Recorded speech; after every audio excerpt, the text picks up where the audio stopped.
Sweet enough. Sweet enough. I'm wearing this shirt. It matches mint chip. Wow. And pants. Did you plan that? Yeah. There are no mistakes. I plan everything. Sweet enough. Welcome to Home Movies, Sweet Enough Edition, Episode 3. This time it's personal. Yes, every cookbook is personal. Every book I've written is personal. Every book most people write is personal. I tend to enjoy desserts that are bitter, that are a little salty, that are not that sweet, hence the title. So this was really a different sort of collection of things that have meant a lot to me throughout like my career as a former pastry chef, as a home baker. It is simple, it is basic, it is perfect, and it is mine. Creamsicle. Sundae. This book is delicious. If mint chip ice cream is my favorite dessert of all time, mint chip ice cream cake has got to be like number 2. I could pick every single recipe in this book as being like the personal one and justify it and back it up with a story or an anecdote, but mint chocolate chip ice cream cake is probably the first sweet thing that I remember falling deeply, deeply in love with. But because I'm not gonna give you a recipe for ice cream, I don't believe you should be making your own ice cream. I think it's always better when you buy it. I thought, okay, this is also a really good recipe to showcase a really delicious, very perfect chocolate cake that is the base of your ice cream cake. It's made in one bowl and you don't need any equipment and it comes out perfect every single time. You bake it in a sheet pan. You could stack it, you could layer it, you could freeze it, you could slice it, you can do whatever. That recipe alone is worth the watch in this video, but to be able to like take that beautiful cake, stack it with 2 pints of beautiful neon green chocolate flecked mint chip ice cream from Baskin Robbins or Rite Aid or Thrifty's, if you know, you know. This recipe is important to me. Is it mind-blowing? Have you never heard of this before? Of course you've heard of it before. Have you maybe always wanted to make it yourself? Maybe.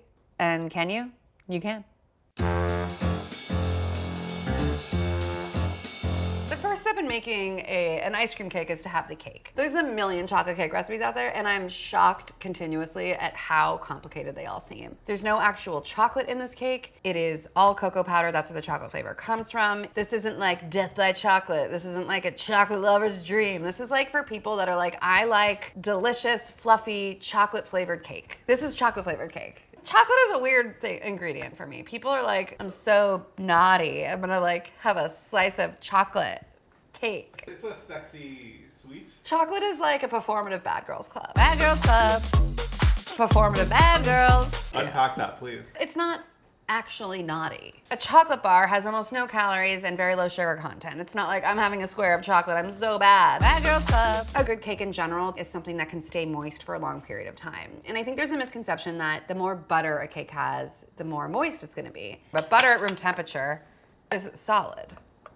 Oil at room temperature is a liquid. Even if you put this in the fridge, it's still gonna stay liquid, meaning your cake is still gonna be tender and moist, and the oil that's inside of it is never gonna solidify. Butter is really great for flavor, oil is really great for texture, and because I knew that when I was developing this recipe, I wanted this cake extremely tender and it's soft and like fluffy still at its coldest, and that means no butter and all oil. So step 1 in ice cream cake, you make your sheet cake. Can I do a reading real quick? Yeah, please. Flour, how much does it weigh? When I get a cup of flour from the bag using the scoop and level technique, I get between 140 and 145 grams. This is the case for nearly all 100 people I polled. Have we done this before where I've asked you all to do it? Will you come here and scoop? Please? I've never done this. You never measured a cup of flour? Yeah, I honestly don't bake anything ever. Here's what I do. Okay. I scoop till it's full. Oh, okay. Honestly, this is And then I probably level. instructional. Because there are probably other idiots out there like me. Scoop and level. What do I level with my finger? Oh, God. You thought this was a good idea. I did. I was like, Yeah. anyone can do it. You can also use a knife. Can I try? Yeah. I know you think I'm going to fail. Wow, dark. I don't think you're gonna fail. This is not, it feels a little bit under. But let's see. 145 exactly! Am I the best? 146. 140. I went a little under. It's like cornhole where you're like, not enough power. Of all of the things that I tell you in this book, there's a few important things that will actually make or break your dessert. Measuring flour is probably the number 1 thing. I don't care what you do when I'm not around, but if you're using my book and my recipes, please know that the cup of flour should weigh 140 to 145 grams. Unlike flour, cocoa powder almost always comes in a tiny container, meaning you do kind of have to like scoop it and put it in a cup in an effort to like do this as elegantly as possible. And going like this is not gonna help you. It's gonna go everywhere. One of the biggest disasters I ever had professionally, they handed me a container and they said, go fill this with cocoa powder from like the big massive bin of cocoa powder in the dry storage. And I go there and I take one of these and I just like plunge it into the cocoa powder in a cloud of crazy smoke, covers me, all of the Cambros and containers around me. It is a mess. And then I try, if you've ever tried to like clean it and you wipe it and it just like gets everywhere, it's a mess. I was wearing like chef whites and I had cocoa powder fucking everywhere. Deeply embarrassing. Bad Girls Club. Okay. Cocoa powder absorbs liquid differently than flour. If you took a tablespoon of cocoa powder and a tablespoon of flour in a bowl, you added a 1/4 cup of water to each, you would notice that the cocoa powder would look a little bit sludgier, a little bit thicker. You'll notice that when we put this cake batter together and we put it into the sheet pan, you might be like, oh, it looks a little runny. Don't be worried because it will bake up perfectly. As it bakes, the cocoa powder tends to like continue to hydrate. Okay, so in this, the leavening, there's both baking powder and baking soda. There's baking powder because that is what's gonna be activated by the heat, and there's baking soda because that's gonna be activated by our acid, which comes in the form of both buttermilk and sour cream. This is baking powder. I have a giant container of it because I consolidated all my baking powder that I had purchased over the years into one jar, so that means I'll probably never have to buy baking powder again. 1 teaspoon of baking soda.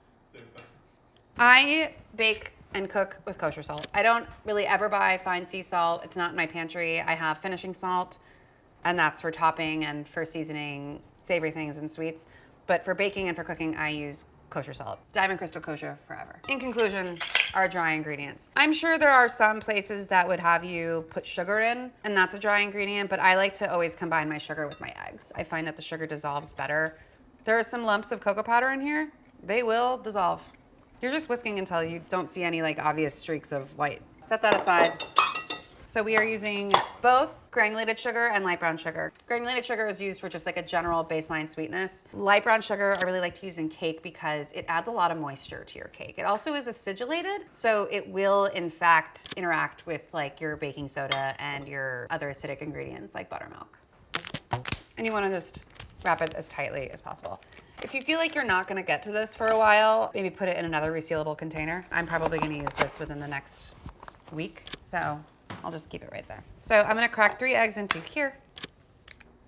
I'm gonna mix this together and it's gonna kind of shrink the bowl because sugar takes up a lot more space in its dry form. From there, I'm going to measure out our liquids, so our vegetable oil and our buttermilk. For that, I'm just gonna use 1 big measuring cup. And when you're using buttermilk, I always advocate giving it a shake first because it tends to settle.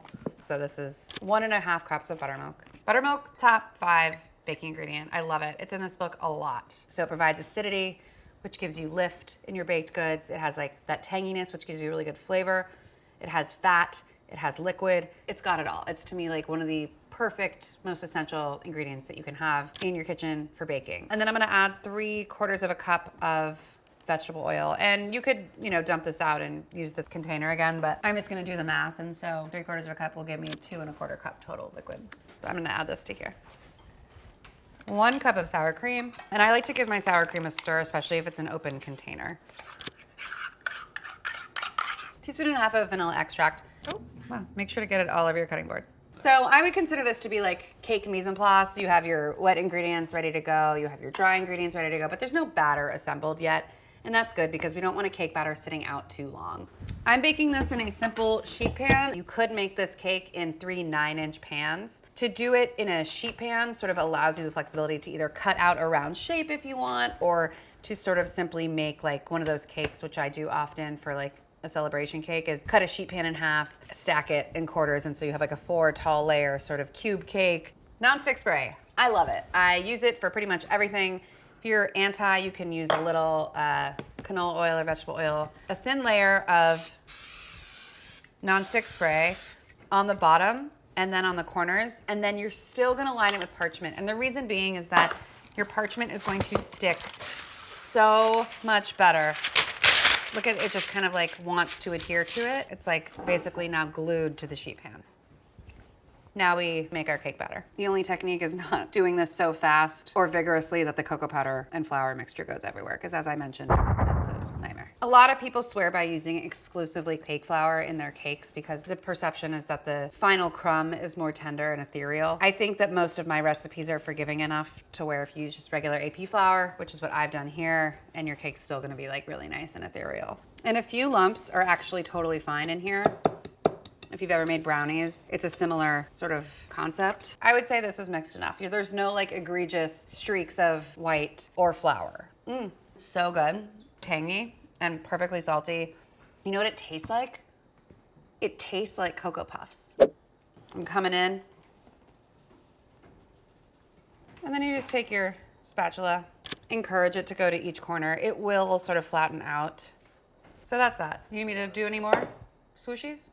I'm gonna put this in the 350-degree oven for 30 to 35 minutes. Our cake is ready. It's springing back lightly when touched. It's pulling away from the sides of the pan. It smells like a big brownie. So you could build this cake in a regular 9-inch cake pan, or you can use a springform pan. And I would make sure that it's cool to at least room temperature. Do not try to rush the process by putting it in the refrigerator. That's not how cake cooling works, because then what happens is you get like the outside starts to cool, but the inside's still warm. You get steam in there. It's like condensation happens. It's not good. So if you're at all concerned about the cake being too warm, make the cake the day before, or make the cake in the morning, assemble your cake at night. How long we talking ballpark? It depends on the room. I would say like at least 2 hours at room temp. Another piece of parchment on top, putting it here, just like that, and then flipping your cake onto a cutting board. This cutting board happens to be the perfect size, which is really nice. You can also just do it directly on a surface, but because you've put that nice piece of parchment with nonstick spray, it should just pop right out. And then this just kind of lifts right off. Nice. Voila. I'm only using a circular portion of this cake, and I'll show you what I do with the other half later. Putting the cake pan here, and then going around, and just like you're in arts and crafts. Most of pastry and baking is arts and crafts, if I'm being honest. My knife is pretty much abutting the cake pan the entire way, and I'm using that as my guide. If you tried to like line this without it being sprayed, it's like sagging, it like doesn't quite stick, it like sticks to yourself. It's like, I'm like doing the infomercial thing, but it's real. It's like, it's annoying, it's not good. But give it a little spray. See how it just sticks to itself now? It sticks to the side, just like that parchment did. I'm just putting 2 layers because I don't want any of the ice cream to leak. Just kind of looks like this. It's not perfect, doesn't need to be. So then we take our nice little round and we just fit it right inside. If you're into a thinner layer of cake for your ice cream cake, that's cool too. But for me, it should be almost like equal parts cake and ice cream. You can use any ice cream you want, but really you should be using mint chip ice cream. Specifically, I think Baskin-Robbins makes the best one. It's not too sweet. It has a really good texture. The distribution of chocolate is really excellent. If I'm buying mint chip ice cream to eat for home, I love Haagen-Dazs. I think Talenti does a great job. But for this specific ice cream cake, the look, the vibe, the color, I love it. That's what I use. Baskin-Robbins, call me. So I've left this ice cream out for about 10 to 15 minutes. Basically, the idea is that it's soft enough to scoop pretty effortlessly. If it's so liquid that you're able to like perfectly smooth it like frosting, it's gonna be too icy and not a very good end result. But this is how I like to assemble it. I sort of start with these like smaller scoops and I do the edge. To be honest, you kind of can't mess it up. Always buy a little bit more ice cream than you think. And if some of it gets a little melty, that's okay, because you're gonna freeze it again. You could just put this in the freezer right now and it would be great, but the Virgo in me wants to make sure that it's perfectly level. So I kind of take that piece of plastic and don't worry about like pressing too hard and you're gonna crush the cake. Like the cake is very resilient, it's not gonna get crushed. You're just trying to get rid of like any real big air pockets. And this goes a little bit above the rim of the cake, which is great, it's fine. And then I kind of tuck up these pieces and then put it in the freezer. Okay. So you might be asking yourself, now I have this whole thing of cake. You can wrap it in plastic and freeze it. It's good for at least a month in there. And then if and when the time comes, you decide that you'd like to turn it into a layer cake for a birthday, here's how to do that. This is in the book as well. This is a salty vanilla frosting. It has cream cheese, butter, vanilla, and salt. and powdered sugar. It is delicious. It is tangy and thick and creamy, and it kind of tastes like it came from a can. You can use vanilla extract if you don't have a vanilla bean, but I think the vanilla bean is nice. What you can do is sort of like haphazardly as you want or don't want. This is not a tool that I use very often. This is a baking offset spatula. I do find it very useful. When I was a professional pastry chef, it was like, I kept it in my pocket. I used it for everything. I could use this big spatula to frost this, but I think using one of these is just, you have like a bit more leverage, and so this could be that, right? Put a few candles in that, put it on a plate, happy birthday, or congratulations, or whatever. You could also take it a step further, cut it in half, stack it, serve it like that. You could also take it a step further and decide to frost the edges. This is also a little crooked. Great British Bake Off, I would not win, but I'm a huge believer in compensating with frosting. This coat is called the crumb coat. It's sort of meant to be like the base layer for which you inevitably frost. Because as you can see, there's just like a ton of crumbs in this frosting. You're basically creating like a nice foundation for which to then take your frosting and make it like actually very smooth. You're gonna pop it in the fridge and come back to it in like an hour and give it its final frosting. You'll have like a cute little rectangle cake that's a little wonky and lopsided, and honestly, who cares? You kind of want to save this last step until the last possible moment. You want that cake to be as hard as possible. So while an ice cream cake doesn't require much in terms of the actual baking, it does require time. You need to make sure that the cake is cooled. You need to make sure the cake is frozen. That said, there's still some flexibility from here on out in that, like, I have it where you whip some cream and some powdered sugar. You can do that by hand, you can do it in a machine. Whatever you top it with is sort of like, it doesn't really matter. I just whip cream by hand and spread it on top and call it a day. So for this, it's 2 cups of heavy cream, which is about a pint. And if you're very anti-whipping cream by hand, whip it in a machine. And then a 1/4 cup of powdered sugar. I'm gonna measure that. I'm gonna start whipping. Whipping cream by hand takes a while, but I file this under like worth it. It's fun. It also makes you feel really accomplished. Do you see it? Do you see it? It's happening. I'm gonna add the powdered sugar and a little pinch of salt. Oh shit, sorry. You okay? Got Dennis's camera. The time comes to unmold the cake. This is sort of cheating because I use a springform pan, but even if I hadn't, you can also do something like run some hot water around the edge. I freeze it overnight, but I think it really depends on how frozen your ice cream is. I would say you want this in the freezer for at least 4 to 5 hours. It's gonna really depend on how soft your ice cream was when it went on the cake, how big your freezer is, how strong your freezer is. It's lined with plastic, so you can kind of just lift it. I like to use a spatula, which hopefully you already have on hand, but you wanna pick it up and peel off that plastic. I'm a really big fan for ice cream cake of like a very big dramatic top. And you don't need to cover the sides with it. I'm just kind of wasting time here because I like doing this, and the beauty of this is that there really isn't a proper way to do or not do it. I just need to pop it back in the freezer to just kind of set the cream a little bit. I'm popping this in for at least 5. Ideally you give it a little bit more, but we're tight on time. It's time to slice the cake. Yay! Yay! This is the ice cream cake in all its glory. It's helpful if your knife is warm. You can run it under hot water, clean it off afterwards, and then wipe off your knife between if you want to make sure that your cuts are clean, if you care at all. Ooh, yay. If you're short on time, it's maybe not the ideal cake recipe for you, but if you have a bit of time and you're interested in like a big sort of stunning centerpiece dessert for some occasion, I cannot recommend it highly enough. Isn't it cute? Yeah. It's my perfect dessert. It is the dessert that I probably connect with most on a spiritual level. It's like an ice cream sundae in a cake. Frankly, it's perfect. How are you taking this bite? I start at the thin end first, but honestly, no wrong way to eat a cake. Well, I was like, can you get all layers? Like, you kind of have to assemble it, right? Any ice cream that you like that would go well with chocolate cake, that you would happily eat with chocolate cake, would be so, so delicious in this ice cream cake. Bad Girls Club. I'm having a square of chocolate. I'm so bad. Bad Girls Club. I'm gonna have a slice of chocolate.